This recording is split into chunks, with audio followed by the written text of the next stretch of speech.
আল্লাহ তাআলা আসমান ও জমিন সৃষ্টির বহু আগেই এমন এক ব্যবস্থা তৈরি করেছিলেন যেখানে সমগ্র সৃষ্টি, প্রতিটি প্রাণীর জীবনের প্রতিটি ক্ষণ, প্রতিটি ঘটনার বিবরণ সংরক্ষিত আছে।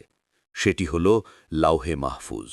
এটি এক অদৃশ্য, অদ্ভুত ও অবিনশ্বর লিখন ফলক, যেখানে কিয়ামত পর্যন্ত যা কিছু ঘটবে সবই লিখিত আছে। কোরআনে আল্লাহ বলেছেন, কোনো বিপদ আপদ পৃথিবীতে কিংবা নিজেদের মধ্যে আসবে না যা আমি তা ঘটার আগে এক কিতাবে লিখে রাখিনি। সূরা হাদিদ ২২। এই কিতাবই হল লাওহে মাহফুজ। মানুষের ধারণায় সময় প্রবাহিত হয় অতীত থেকে ভবিষ্যতের দিকে, কিন্তু আল্লাহর জন্য সময় একসাথে দৃশ্যমান, তাই তার জ্ঞানের বাইরে কিছু নেই। লৌহে মাহফুজ হল সেই ব্যবস্থা যেখানে আল্লাহ তার পূর্বজ্ঞান অনুসারে সব লিখে রেখেছেন। আসমান থেকে নক্ষত্রের পতন পর্যন্ত, মানুষের নিঃশ্বাস থেকে একটি পাতার ঝরে পড়া পর্যন্ত সবই সেখানে নথিভুক্ত। ফেরেশতাদের কাজ হল সেই লৌহে মাহফুজ থেকে নির্দিষ্ট আমল বা ঘটনা সংগ্রহ করা এবং তা বাস্তবে কার্যকর করা। উদাহরণস্বরূপ, রাতের বেলা যখন ফেরেশতারা মানুষের কর্মফল লিখে রাখে, তখন তারা আল্লাহর নির্দেশে সেই লৌহে মাহফুজ থেকে দৈনিক ভাগ্য বা তকদির অনুযায়ী নকল করে থাকে। শবে কদরে ১ বছরের ভাগ্য ফেরেশতাদের হাতে তুলে দেওয়া হয়, আর তার উৎস লৌহে মাহফুজ। এখানে একটা ভুল ধারণা অনেকের মধ্যে আছে যে তকদির লিখে দেওয়ার অর্থ হল মানুষকে জোর করে নির্দিষ্ট পথে ঠেলে দেওয়া। আসলে ব্যাপারটা তা নয়। আল্লাহ মানুষকে স্বাধীন ইচ্ছা শক্তি দিয়েছেন। মানুষ ভালো বা মন্দ যেটা বেছে নেয় সেটি আগে থেকেই আল্লাহ জানেন, এবং সেই জ্ঞান লৌহে মাহফুজে লিখে রাখা হয়েছে। যেমন একজন শিক্ষক জানেন যে কোন ছাত্র পরীক্ষায় পাশ করবে বা ফেল করবে, কিন্তু সেই জ্ঞান দেওয়ার মাধ্যমে তিনি ছাত্রকে ফেল করান না, বরং ছাত্রের কর্মই তাকে ফেল বা পাশ করায়। এভাবে আল্লাহ মানুষের প্রতিটি কাজ জানেন, কিন্তু সেই জ্ঞানের ভিত্তিতে মানুষকে বাধ্য করেন না। মানুষের প্রতিটি দোয়া, তওবা, নেক আমল তাকদীরের ওপর প্রভাব ফেলতে পারে, কারণ আল্লাহ চাইলে যে কোনো সময় লিখিত ভাগ্যের পরিবর্তন ঘটাতে সক্ষম। রাসূল সাল্লাল্লাহু আলাইহি ওয়াসাল্লাম বলেছেন, দোয়া হল তাকদীরকে প্রতিহত করার অস্ত্র। অর্থাৎ যা ঘটার কথা ছিল, দোয়ার কারণে তা আল্লাহ পরিবর্তন করে দিতে পারেন। তবে এই পরিবর্তনও লাওহে মাহফুজে আগে থেকেই লেখা আছে। অর্থাৎ দোয়া করবে আর দোয়ার কারণে তাকদীর বদলাবে, এই ঘটনাটিও লিখিত। সুতরাং লাওহে মাহফুজ আসলে একটি পরিপূর্ণ নকশা, যেখানে সমগ্র মহাবিশ্বের খুঁটিনাটি তথ্য সংরক্ষিত আছে। মানুষের জন্ম, মৃত্যু, রিজিক, রোগ, সুস্থতা, পরীক্ষা, বিপদ, সফলতা সবকিছু সুনির্দিষ্টভাবে উল্লেখ আছে। এর ফলে আল্লাহর সৃষ্টি কোনো বিশৃঙ্খল নয়, বরং প্রতিটি ঘটনার পেছনে একটি নির্দিষ্ট পরিকল্পনা আছে। এই সত্য জানার পর একজন মুমিনের হৃদয় প্রশান্ত হয়। সে বুঝে যায় যে জীবনে যা কিছু ঘটছে তা আকস্মিক নয়, বরং মহান পরিকল্পনার অংশ। দুঃখ, কষ্ট, বিপদ, আপদ, আনন্দ সবই আল্লাহর জ্ঞানে নির্ধারিত। তাই সে ধৈর্য ধারে, কৃতজ্ঞ হয় এবং সর্বদা আল্লাহর উপর ভরসা রাখে। লৌহে মাহফুজ সম্পর্কে চিন্তা করলে প্রথমেই মানুষের মনে প্রশ্ন আসে, এটি আসলে কোথায় অবস্থিত এবং কেমন দেখতে? কুরআন ও হাদিসে স্পষ্টভাবে বলা হয়েছে যে লৌহে মাহফুজ আরশে আজিমের নিচে সংরক্ষিত। আরশ আল্লাহর সৃষ্ট করা সর্বোচ্চ এবং মহিমান্বিত সিংহাসন। এখানে মানুষের দৃষ্টি পৌঁছাতে পারে না। ফেরেশতাদের একটি বিশেষ অংশকেই শুধু এটির দায়িত্ব দেওয়া হয়েছে, তারা সেখান থেকে আল্লাহর হুকুম অনুযায়ী নকল করে নেয়। রসূল সাল্লাল্লাহু আলাইহি ওয়াসাল্লাম বলেছেন, প্রথম যে জিনিস আল্লাহ সৃষ্টি করেছেন তা হল কলম।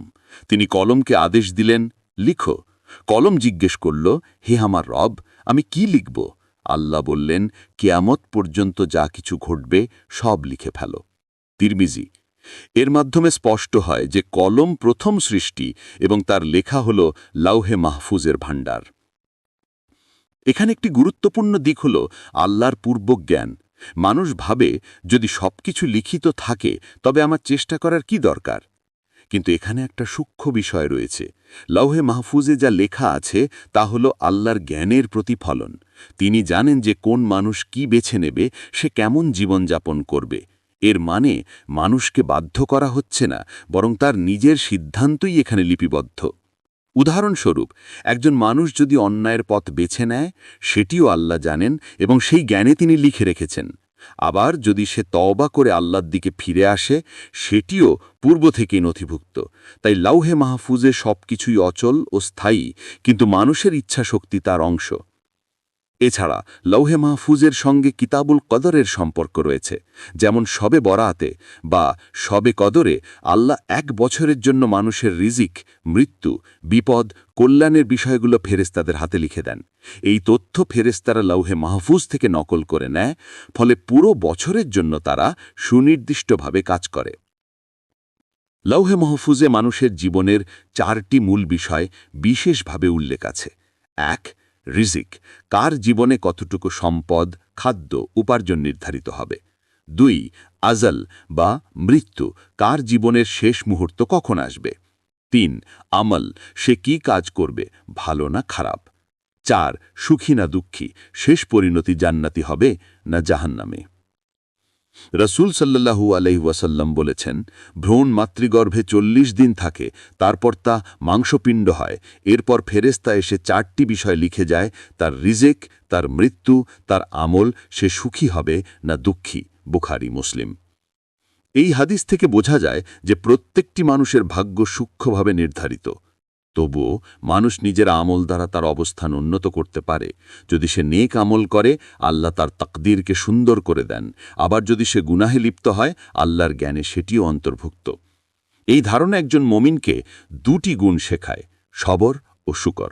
যখন বিপদ আসে, সে ধৈর্য ধরে, কারণ জানে এটা আল্লাহর নির্ধারিত। যখন সুখ আসে, সে কৃতজ্ঞ হয়, কারণ এটিও আল্লাহর নির্ধারিত।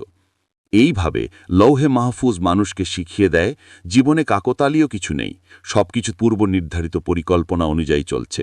একজন মুমিনকে তাই সর্বদা সঠিক পথে থাকার চেষ্টা করতে হবে এবং আল্লাহর রহমতের ওপর নির্ভর করতে হবে। লৌহে মাহফুজের আরেকটি গভীর রহস্য হল ফেরেশতাদের ভূমিকা। কুরআনে উল্লেখ আছে, তোমার কাছে কোনো নতুন ঘটনা আসে না, তা আমরা লিখিত কিতাবে অর্থাৎ লৌহে মাহফুজে আগে থেকেই সংরক্ষণ করে নিই। সূরা হাদীদ 22। এই আয়াতের মাধ্যমে বোঝা যায়, আল্লাহ তার অসীম জ্ঞানে সবকিছু আগেই লিখে রেখেছেন, আর ফেরেশতারা সেটি বাস্তবায়ন করে। ফেরেশতাদের বিভিন্ন দায়িত্ব রয়েছে, যেমন রিজিকের দায়িত্বপ্রাপ্ত ফেরেশতা আছে, মৃত্যুর সময় আত্মা গ্রহণকারী ফেরেশতা আছে, আমল লিপিবদ্ধ করার জন্য কিরামান কাতিবিন রয়েছে। তারা সবাই লৌহে মাহফুজ থেকে নির্দেশ সংগ্রহ করে কাজ করে। যখন সবই কদর আসে, তখন 1 বছরের সব তথ্য লৌহে মাহফুজ থেকে ফেরেশতাদের হাতে অর্পিত হয়। এর উল্লেখ আছে সূরা আদ-দুখানে। সে রাতে প্রত্যেক বিষয়ে হুকুম জারি করা হয়। ফেরেশতাদের মধ্যে জিবরাইল আলাইহিসসালাম সর্বোচ্চ মর্যাদাপূর্ণ। তিনি লৌহে মাহফুজ থেকে আল্লাহর কিতাব, ওহী ও আদেশ নবীদের কাছে পৌঁছে দিতেন। এজন্য তাকে রুহুল আমিন বলা হয়েছে। কুরআনের প্রতিটি আয়াত তিনি সরাসরি লৌহে মাহফুজ থেকে এনে রাসূল সাল্লাল্লাহু আলাইহি ওয়াসাল্লামের বক্ষে স্থানান্তর করতেন। এছাড়া মৃত্যুর ফেরেশতা মালাকুল মাউতও লৌহে মাহফুজের তথ্য অনুযায়ী কাজ করেন। যখন কারো মৃত্যু নির্ধারিত হয়, তখন তিনি সেই রেকর্ড থেকে আদেশ পান এবং তার আত্মা গ্রহণ করেন। মানুষের মৃত্যু আকস্মিক মনে হলেও আসলে তা লৌহে মাহফুজে আগে থেকেই নির্ধারিত। অন্যদিকে আমল লিপিবদ্ধকারী ফেরেশতারা প্রতিটি কাজ নোট করেন, তবে তাদের নোটও আসলে আল্লাহর জ্ঞানের বাইরে কিছু নয়। লৌহ মাহফুজে আগেই জানা আছে মানুষ কি করবে। ফেরেশতারা শুধু সেই ঘটনাকে সাক্ষ্য হিসেবে লিখে রাখে। এখানে একটি শিক্ষণীয় বিষয় হল, ফেরেশতারা কারও ভাগ্য পরিবর্তন করতে পারে না, তারা কেবল নির্দেশ পালন করে। যেমন একজনের রিজিক কত হবে, কখন মৃত্যু আসবে, এসব সবকিছু তারা লৌহে মাহফুজ থেকে জেনে আসে এবং হুবহু তা কার্যকর করে।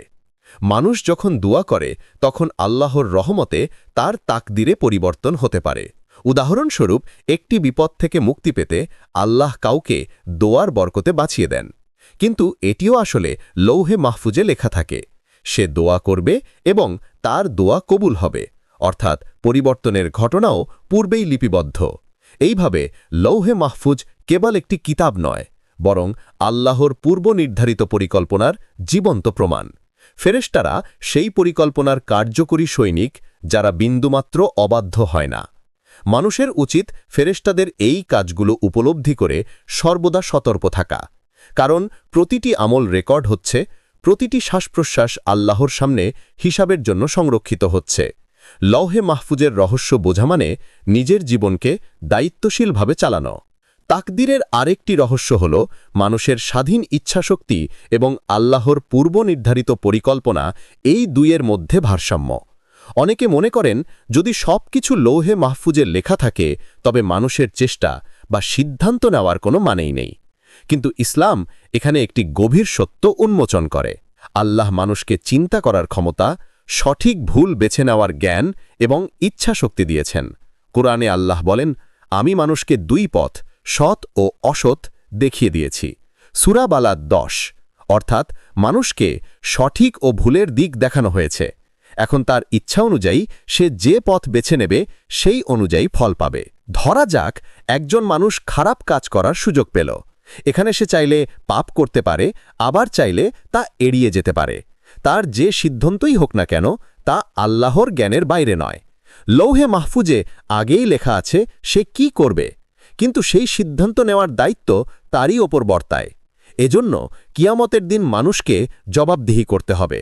রাসূল সাল্লাল্লাহু আলাইহি ওয়াসাল্লাম বলেছেন, প্রত্যেক মানুষকে তার জন্য সহজ করা হয় সে যেদিকে যায়। সহিহ বুখারী ও মুসলিম। এই হাদিসের মানে হল আল্লাহ কারো অন্তরের প্রবণতা জানেন এবং সেই অনুযায়ী তার পথ সহজ করে দেন। সৎকর্ম প্রবণ ব্যক্তি সৎ কাজে সহজতা পায়, আর পাপ প্রবণ ব্যক্তি পাপের দিকে সহজে যায়। কিন্তু সিদ্ধান্ত নেওয়ার স্বাধীনতা তারই হাতে থাকে। এখানে দোয়ার ভূমিকা বিশেষভাবে গুরুত্বপূর্ণ। রাসূল সাল্লাল্লাহু আলাইহি ওয়াসাল্লাম বলেছেন, দোয়া তাকদীর পরিবর্তন করতে পারে। তিরমিজি। অর্থাৎ মানুষ যখন আল্লাহর কাছে প্রার্থনা করে তখন আল্লাহ তার রহমতে সেই দোয়ার মাধ্যমে বিপদ দূর করে দিতে পারেন। তবে মনে রাখতে হবে এই পরিবর্তনও আসলে লৌহে মাহফুজে লেখা থাকে। সেখানে আগে থেকেই উল্লেখ থাকে অমুক ব্যক্তি দোয়া করবে আর তার দোয়া কবুল হবে। তাকদিরের আরেকটি বিভ্রান্তি হল মানুষ প্রায়শই নিজের ব্যর্থতার দায় তাকদিরের ওপর চাপায়, অথচ আল্লাহ বলেছেন মানুষ যা অর্জন করে তা তার নিজের কর্মের ফল। সূরা শুরা 30। দুনিয়ায় কষ্ট, ব্যর্থতা, বিপদ এসব অনেক সময়ে আমাদের নিজের কাজের কারণে আসে। উদাহরণস্বরূপ, কেউ যদি অবহেলা করে পড়াশোনা না করে, পরে পরীক্ষায় ফেল করে, সে যদি বলে এটা আমার তাকদির, তাহলে এটি আসলে ভুল অজুহাত, কারণ সে নিজের চেষ্টা করেনি। তাকদিরের মধ্যে মানুষের চেষ্টাও অন্তর্ভুক্ত। আরেকটি দিক হল তাকদিরের রহস্য মানুষকে সবসময় বিনয়ী করে। যদি সব সাফল্য আল্লাহর লেখা না হতো তবে মানুষ অহংকারে ভরে যেত। কিন্তু যখন সে জানে যে আমার সাফল্য আল্লাহর তাকদিরের অংশ, তখন সে আল্লাহর প্রতি কৃতজ্ঞ হয়। একইভাবে কোনো বিপদ এলে মানুষ ধৈর্য ধারণ করে, কারণ সে জানে এটি আল্লাহর পক্ষ থেকে নির্ধারিত পরীক্ষা। তাকদিরের সঠিক ধারণা মানুষকে না হতাশ করে, না গাফেল করে, বরং এটি তাকে আত্মবিশ্বাসী করে তোলে। সে জানে আমার চেষ্টা বৃথা যাবে না, আল্লাহ সব দেখছেন। আবার সে এটাও জানে যে সব কিছু আমার নিয়ন্ত্রণে নয়, আল্লাহর হাতে চূড়ান্ত সিদ্ধান্ত। লৌহে মাহফুজ ও তাকদিরের রহস্য নিয়ে আলোচনা শেষ করতে গেলে আমাদের সামনে 3টি গুরুত্বপূর্ণ শিক্ষা দাঁড়ায়। প্রথমত, আল্লাহর সর্বশক্তিমান জ্ঞান। লৌহে মাহফুজ এমন এক কিতাব যেখানে আসমান জমিনের সূচনা থেকে কিয়ামত পর্যন্ত প্রতিটি ঘটনা বিস্তারিতভাবে লিখিত আছে। কোনো কিছুই এর বাইরে নয়।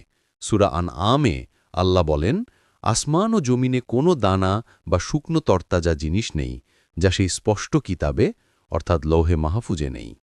এর মানে আমাদের জীবনের ক্ষুদ্রতম বিষয়ও আল্লাহর জ্ঞানের বাইরে নয়। দ্বিতীয়ত, মানুষের দায়িত্বশীলতা। যদিও তাকদির আগে থেকেই লেখা আছে, তবুও আল্লাহ মানুষকে স্বাধীন ইচ্ছা দিয়েছেন। তার প্রতিটি কাজের জন্য তাকে কিয়ামতের দিন জবাবদিহি করতে হবে। লৌহে মাহফুজে লেখা আছে সে কি করবে, তবে সেই কাজ সে নিজের ইচ্ছা দিয়েই করে। এজন্য সে পুরস্কার কিংবা শাস্তি পাবে। রাসূল সাল্লাল্লাহু আলাইহি ওয়াসাল্লাম বলেছেন, কিয়ামতের দিন মানুষের 2 পা নড়বে না যতক্ষণ না তাকে 4 বিষয়ে প্রশ্ন করা হবে। জীবন কোথায় কাটিয়েছ, দেহ কি কাজে ব্যবহার করেছ, সম্পদ কোথায় উপার্জন ব্যয় করেছ, আর জ্ঞান দ্বারা কি কাজ করেছ। তৃতীয়ত, দোয়া ও আমলের প্রভাব। তাকদীরের রহস্য বোঝা যায় তখনই যখন আমরা বিশ্বাস করি দোয়া, সৎকর্ম, তওবা এগুলো আল্লাহর সিদ্ধান্তে পরিবর্তন আনতে পারে।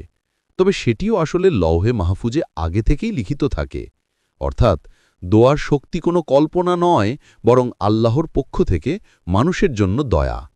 এজন্য রাসূল সাল্লাল্লাহু আলাইহি ওয়াসাল্লাম বলেছেন, দোয়া হল মুমিনের হাতিয়ার। লৌহে মাহফুজ নিয়ে চিন্তা করলে মানুষকে দুটি গুণ অর্জন করতে হবে, শকর ও সবর। সুখ এলে আল্লাহকে শকর দিতে হবে, কারণ তা তার তাকদীরের বরকত, আর দুঃখ এলে ধৈর্য ধরতে হবে, কারণ সেটিও আল্লাহর তাকদীরের পরীক্ষা। এই সত্য উপলব্ধি করলে মানুষের অন্তর শান্ত হয়, জীবনের প্রতিটি ঘটনা তখন তার কাছে আল্লাহর পরিকল্পনার অংশ মনে হয়। সে জানে যে আল্লাহ কখনো অন্যায় করেন না, তিনি সবকিছু জ্ঞান ও হিকমতের সাথে নির্ধারণ করেন। শেষে বলা যায়, লৌহে মাহফুজ কেবল এক রহস্যময় কিতাব নয়, বরং আমাদের ঈমানের অংশ। এতে বিশ্বাস করা মানে আল্লাহর পূর্ণ জ্ঞানে বিশ্বাস করা, তার হিকমতে আস্থা রাখা এবং নিজের জীবনের প্রতিটি মুহূর্তকে দায়িত্বশীলভাবে পরিচালনা করা। এই বিশ্বাস মানুষকে হতাশার অন্ধকার থেকে মুক্ত করে, তাকে আল্লাহর প্রতি সম্পূর্ণ নির্ভরশীল বানায় এবং তার অন্তরকে প্রশান্তিতে ভরে। এভাবেই লৌহে মাহফুজ ও তাকদীরের গোপন রহস্য আমাদের ঈমানের একটি অপরিহার্য অংশ। যে ব্যক্তি এটি গভীরভাবে বোঝে, সে দুনিয়ায় শান্তি পায় এবং আখেরাতে সফলতা অর্জন করে।